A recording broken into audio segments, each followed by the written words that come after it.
قرآن کریم کی جو سورہ آپ حضرات کے سامنے تلاوت کی گئی ہے اس کا مطلب یہ ہے، سورہ عصر کی یہ سورہ ہے۔ اللہ تعالیٰ زمانے کی اور وقت کی قسم کھا کر کہہ رہے ہیں والعصر ان الانسان لفی خسر، زمانے کی قسم، بے شک انسان، دنیا کے سارے انسان یہ خسارے میں ہے۔ دیکھیے اگر نصیحت ہی لینا ہے تو کسی سے کیا نصیحت لی جائے؟ نصیحت کے دو سرچشمے ہمارے پاس موجود ہے، ایک قرآن ہے اور دوسرے حدیث ہے۔ بدقسمتی ہماری یہ ہے کہ ہم قرآن پڑھتے نہیں، اور اگر پڑھتے ہیں تو موقع بموقع یا کسی کی موت میت کے موقع پر، اور حدیث سے تو ہمارا بہت ہی کم تعلق ہے۔ کچھ چند معدود لوگ فضائل اعمال کی تعلیم میں بیٹھ کر کے کچھ حدیث کے الفاظ سن لیتے ہیں۔ جو ہمارا تعلق ہونا چاہیے تھا قرآن سے اور حدیث سے، وہ بہت کمزور ہے۔ وہ معزز تھے زمانے میں مسلمان ہو کر، اور ہم خوار ہوئے تارک قرآن ہو کر۔ آج ہماری تاریکی، آج ہماری بے بسی، اور کہنا چاہیے کہ خسارے کی جو ساری علامتیں ہیں وہ یہی ہے کہ قرآن سے ہمارا رشتہ جیسا ہونا چاہیے تھا ویسا نہیں ہے۔ اللہ تعالیٰ وقت کی قسم کھا رہے ہیں۔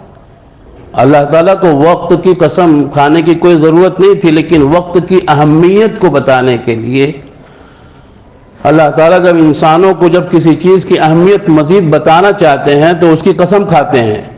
والعصر، زمانے کی قسم، عصر کے وقت کی قسم، والشمس وضحاہا، سورج کی قسم، نون والقلم، قلم کی قسم۔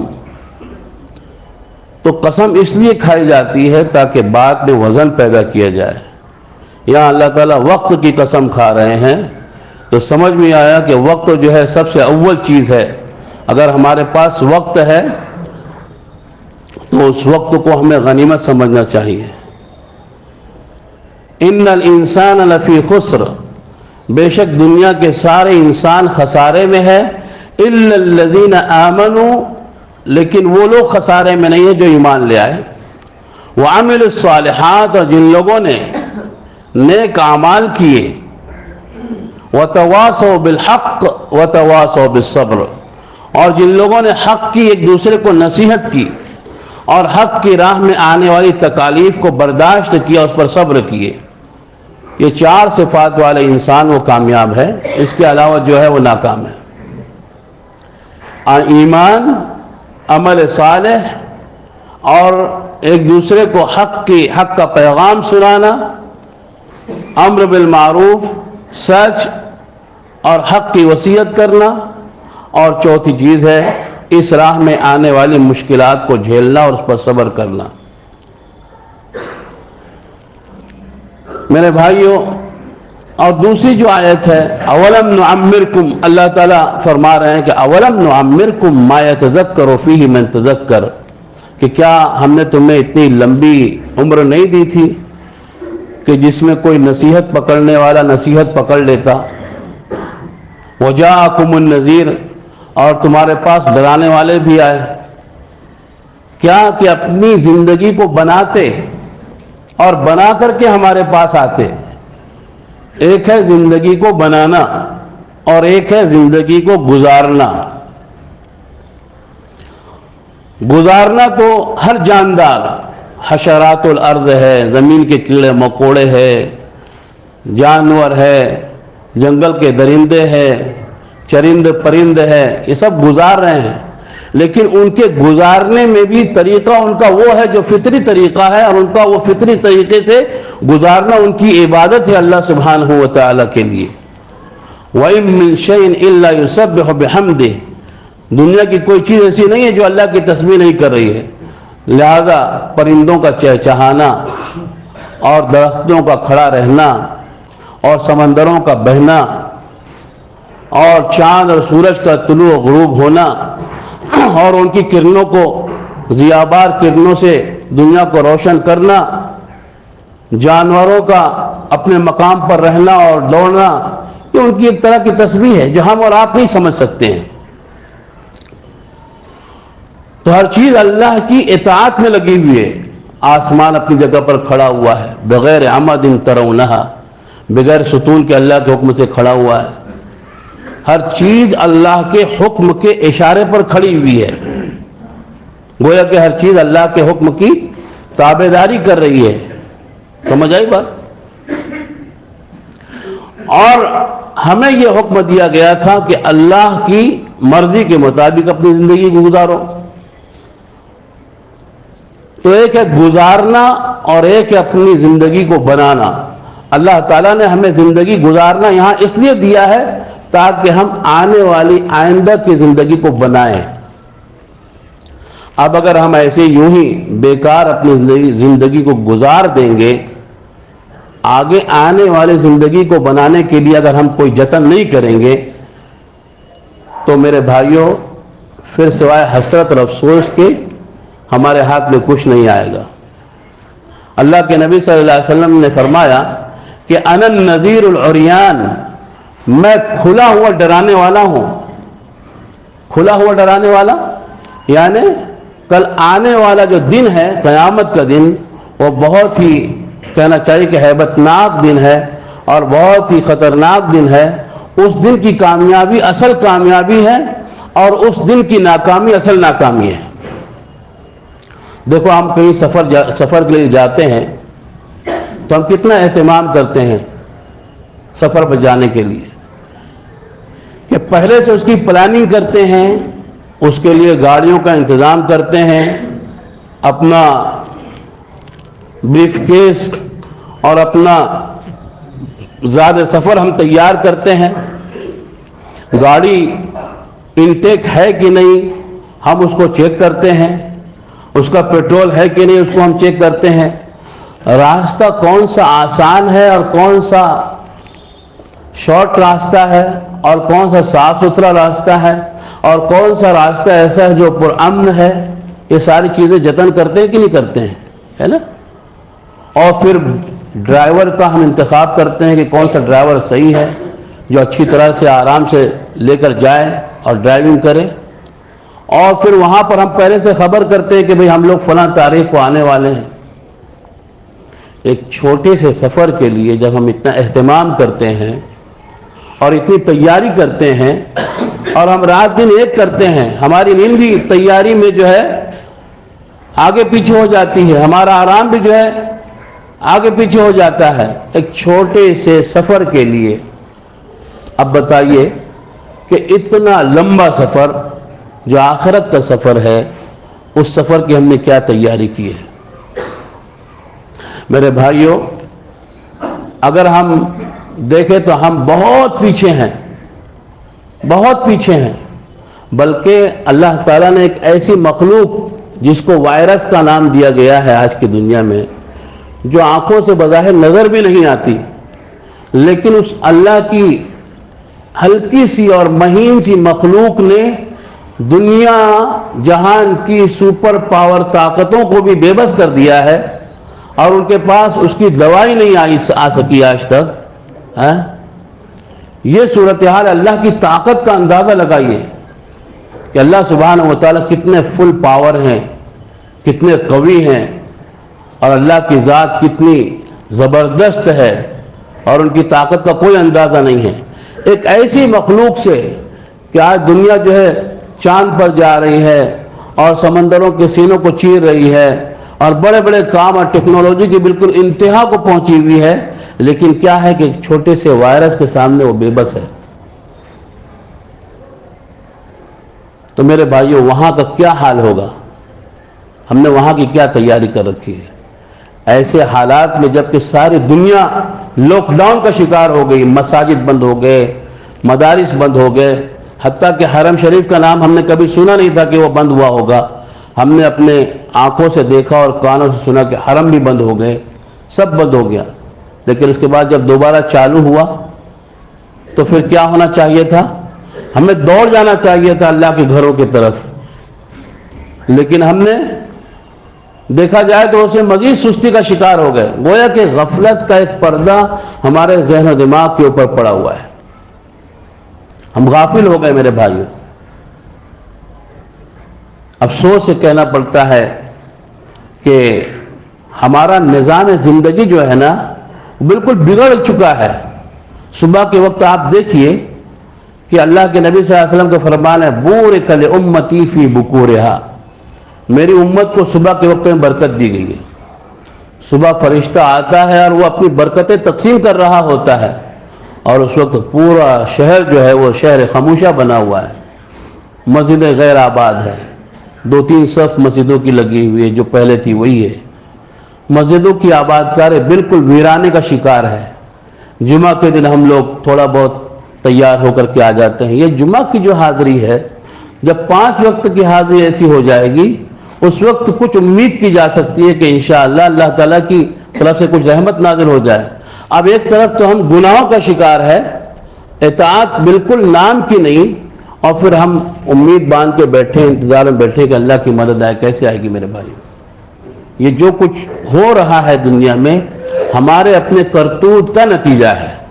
ظہر الفساد فی البر والبحر بما کسبت ایدی الناس لیذیقہم بعض الذی عملوا لعلہم یرجعون. دنیا میں جو کچھ بھی برپا ہو رہا ہے فساد، یہ انسانوں کے اپنے ہاتھوں کی کمائی کا نتیجہ ہے. اور اللہ سبحانہ و تعالیٰ جو حالات لا رہے ہیں اس لیے لا رہے ہیں تاکہ وہ لوٹ آئے اللہ کی طرف. اور یہ حالات اس لیے ہے تاکہ ایک ہلکا سا عذاب ہے دنیا میں، وَلَنُذِيقَنَّهُم مِّنَ الْعَذَابِ الْأَدْنَىٰ دُونَ الْعَذَابِ الْأَكْبَرِ، ہم تمہیں ضرور بضرور ہلکا سا عذاب دیں گے، ایک جھٹکا دیں گے. یہ وہ جھٹکا نہیں ہے جو کہ قیامت کا بڑا جھٹکا ہے. قیامت کا جو جھٹکا ہے وہ بڑا جھٹکا ہے. دنیا کا یہ جھٹکا ہے بہت ہلکا سا جھٹکا ہے، لیکن اس ہلکے سے جھٹکے کی وجہ سے ہماری دنیا کی زندگی جو ہے نیچے اوپر ہو گئی ہے. ہمارے کاروبار ٹھپ پڑ گئے، ہمارے پاس کھانے کو نہیں ہے، ہمارے پاس پہننے کو نہیں ہے، ہماری چرت پھرت اور ہماری سرگرمیاں ٹھپ پڑ گئی ہیں، بازار ماند پڑ گئے ہیں. میرے بھائیوں، اس وقت ضرورت ہے سب سے پہلے اپنے محاسبے کی. اعمالکم عمالکم، تمہارا جو اعمال ہے یہی اوپر جاتے ہیں، اور جیسے اعمال ہوتے ہیں ویسے اثرات نیچے اتر کر کے آتے ہیں. جیسے تم عمل کرو گے تو ویسے حکام اللہ سبحانہ و تعالیٰ تمہارے پر مسلط کریں گے، ویسے نتائج تمہارے پر نازل ہوں گے. میرے بھائیوں، ہم غفلت کا شکار ہے. آپ صبح کی نماز میں دیکھ لیجئے، فجر کی نماز کے بعد آپ دیکھ لیجئے، ہمارا سسٹم آف لائف جو ہے نا وہ بگڑ چکا ہے.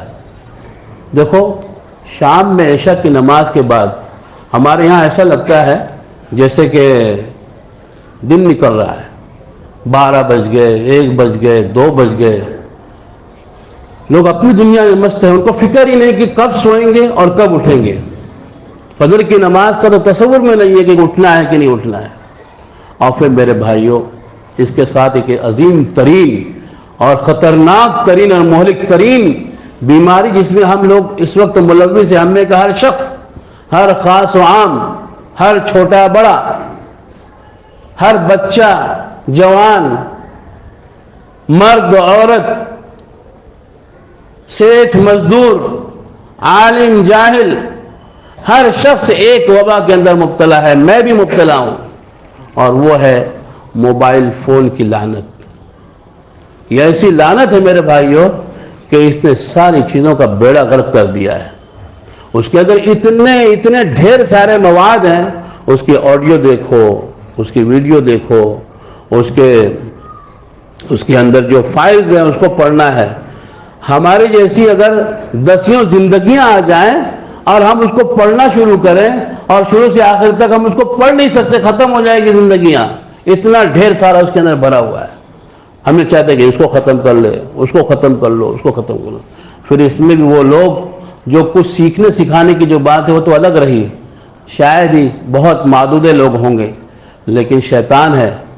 شیطان ایسا ورغلا رہا ہے آج ہماری جو نئی نسل ہے، ہمارے جو ینگسٹرز ہیں، ہمارے جو لڑکے اور لڑکیاں ہیں، ہمارے جو نومولود چھوٹے چھوٹے جو بچے ہیں، 7 سال سے لے کر کے 20-25 سال کی عمر تک کا یہ جو طبقہ ہے، یہ تو بالکل اس کے اندر ایسا گم ہو گیا ہے کہ جیسے وہ کسی ندی کے اندر اتر کر کے تیر رہے ہیں، وہ کوئی سوئمنگ کر رہے ہیں اس کے اندر میں۔ تو یہ وبا، یہ بلا میرے بھائیوں، یہ گناہ کی زندگی میں ہم، اور پھر اس میں جو چیٹنگ ہو رہی ہے وہ عجیب قسم کی چیٹنگ ہو رہی ہے، فحش اور اڑیاں قسم کی چیزیں جس میں ملوث ہو گئی امت۔ میرے بھائیو، حالات ہم خود لے آئے ہیں، ان حالات کو بھی ہم ہی دور کر سکتے ہیں، اور وہ کیسے دور کر سکتے ہیں؟ رجوع اللہ کر کے، توبہ کر کے، پوری امت کو اجتماعی طور پر، انفرادی طور پر، گھریلو زندگی میں، جلوت میں، خلوت میں ڈر کر کے، رو کر کے اللہ کے سامنے آہوازاری کرنا ضروری ہے۔ وَقُلْتُ اسْتَغْفِرُوا رَبَّكُمْ إِنَّهُ كَانَ غَفَّارًا، اپنے رب کی طرف لپکنا ہے، استغفار کرنا پڑے گا، تب جا کے اللہ کی رحمت نازل ہوگی، ورنہ پھر یہ ایسے وائرس ہے، اور اس وائرس سے بڑھ کر، کئی گنا بڑھ کر، اور جس کی طرف سے ہم غافل ہیں، لیکن دنیا کا جو حساس مسلم طبقہ ہے، دنیا کے کونوں میں جو رہتا ہے، وہ آپ کی فکر کرتا ہے کہ جو نفرت کا جو وائرس پھیلا ہوا ہے اس وقت میرے بھائیوں، نفرت کا جو وائرس پھیلا ہوا ہے اسلام اور مسلمانوں سے متعلق، وہ اس سے کئی گنا زیادہ ہے۔ اس بیماری سے، اس وائرس سے کئی گنا زیادہ نفرت کا وائرس پھیلا ہوا ہے، جس کو ہم کیسے بدل سکتے ہیں؟ جب تک کہ ہم روئیں گے نہیں اللہ کی طرف، دوڑیں گے نہیں، لپکیں گے نہیں اللہ کی طرف، اس وقت تک یہ حالات بدلنا مشکل ہے۔ اللہ ہی اپنا کوئی کرشمہ نازل فرما دے تو الگ بات ہے۔ تو آئیں سب مل کر کے عہد کریں کہ انشاءاللہ ہم اللہ کی طرف رجوع کریں گے، اپنا خیال کریں گے، اپنے گھر والوں کا بھی خیال کریں گے، اور اللہ ہم سچی اور پکی توبہ کرتے ہیں۔ ہم دنیا میں آئے تھے، ہمارا کوئی مقصد عظیم تھا، ہم بک گئے، ہم کہنا چاہیے کہ دنیا کی تہذیب میں میلٹ ہوتے چلے جا رہے ہیں، اس میں ضم ہوتے چلے جا رہے ہیں، اور اپنا جو مقصد حیات تھا ہم اس کو بھلا بیٹھے۔ آج کتنی بڑی بڑی ہماری عظیم ہستیاں، ایک خسارہ شاید ہم سب کو معلوم ہوگا، 1-2 سال کے عرصے میں پورے عالم اسلام کا، ہمارا مسلمانوں کا اتنا خطرناک عظیم خسارہ ہوا ہے جو تاریخ میں بہت کم ملتا ہے۔ ان 2 سالوں میں بھلا بتائیے کتنی بڑی بڑی اسامیاں، عبقری شخصیتیں، علماء، وہ بھی دنیا سے چلے گئے۔ یہ ہمارے لیے بہت بڑی محرومی کی علامت ہے۔ بڑے بڑے اصحاب علم و فضل اور فن کوٹ گئے، اب ان کی جگہ پاٹ کرنے والا، ان کی جگہ پر کرنے والا شاید ہی کوئی بندہ آئے۔ 2 سالوں میں آپ سینکڑوں علماء دنیا سے چلے گئے، اور یہ بھی قیامت کی نشانیوں میں سے ہے کہ علماء جو ہے، علم اٹھ جائے گا۔ تو علم کیسے اٹھے گا؟ العلم یقبض بقبض العلماء، علم جو ہے علماء کے اٹھا لیے جانے سے اٹھ جائے گا۔ تو آؤ علماء کی قدر کر لو، مساجد کے اساتذہ، مساجد کے امام اور مدارس کے مدرسین، ان کی قدر کر لو، ان کی مجالس کو اٹینڈ کرو، اور علم سے اپنی وابستگی کا اظہار کرو۔ تو میرے بھائیوں، امید ہے کہ اللہ کی رحمت ہماری طرف متوجہ ہوگی۔ اور بھی بہت ساری ایسی چیزیں ہیں جس سے ہمیں بچنے کی ضرورت ہے، اور اللہ کی طرف لپکنے کی ضرورت ہے، اپنا محاسبہ کرنے کی ضرورت ہے، اور دنیا میں رہ کر بیدار مغز رہنے کی ضرورت ہے۔ دنیا میں کیا ہو رہا ہے، کیا ہلچل ہو رہی ہے، صرف ملکی پیمانے پر نہیں، پوری دنیا کے اندر کیا تبدیلیاں آ رہی ہیں، اسلام اور مسلمانوں کے تئیں لوگ کیا سوچتے ہیں، اور ہم کون ہیں، اور ہمیں کیا کرنا چاہیے۔ یہاں کا آپسی اختلاف ختم کرو، مسلکی اختلاف ختم کرو، اپنا محاسبہ کرو، آپس کا اتحاد پیدا کرو، اپنا ایک اسٹیٹس بناؤ ملک کے اندر، مسلمانوں کی ایک آواز ہونی چاہیے۔ آج ہم 20 کروڑ، گویا کہ 20% اس ملک کا حصہ ہیں. اگر ہم ایک ہوتے تو آج بھی ہماری کوئی آواز ہوتی، لیکن ہم اس میں ہی پیچھے ہیں. اور نہ جانے کیا کہا جائے. اپنے وقت کو بس اپنی زندگی کو غنیمت سمجھو.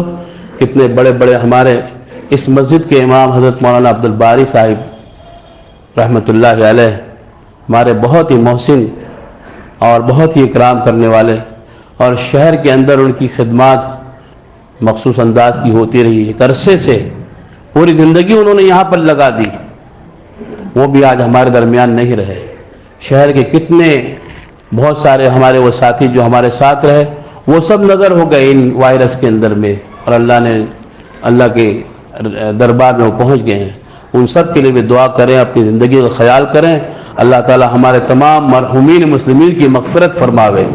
اللہ ہمارے بیماروں کو شفائے کلی نصیب فرمائے. اللہ اس بیماری سے، اس وبا سے پوری انسانیت کو اللہ سبحانہ وتعالی نجات عطا فرما دے. اللہ تعالی ہم سب کو اپنا محاسبہ کرنے کی توفیق عطا فرمائے. اللہ تعالی ہمیں اتفاق اور اتحاد کے ساتھ زندگی گزارنے کی توفیق عطا فرمائے. مسلکی جھگڑوں کا وقت نہیں رہ گیا کہ بریلوی ہے اور دیوبندی ہے. جو لوگ آپ کے خلاف کام کر رہے ہیں وہ بریلوی اور دیوبندی نہیں دیکھ رہے ہیں، وہ تو یہ دیکھ رہے ہیں کہ بس یہ عبداللہ عبد الرحمن ہے، چاہے کسی مسلک کا ہو. اس کے سر پر ٹوپی ہے، اس کی داڑھی ہے اور کفنی ہے اور ازار ہے، بس یہ ہے. اور انہوں نے ایک خاص قسم کا ماحول بنایا ہوا ہے. اللہ تعالیٰ دشمنوں کے شر سے ہم سب کی حفاظت فرمائے.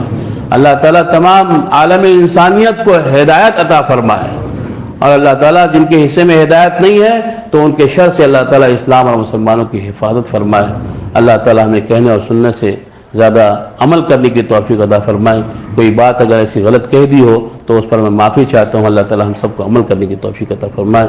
وآخر دعوانا الحمدللہ.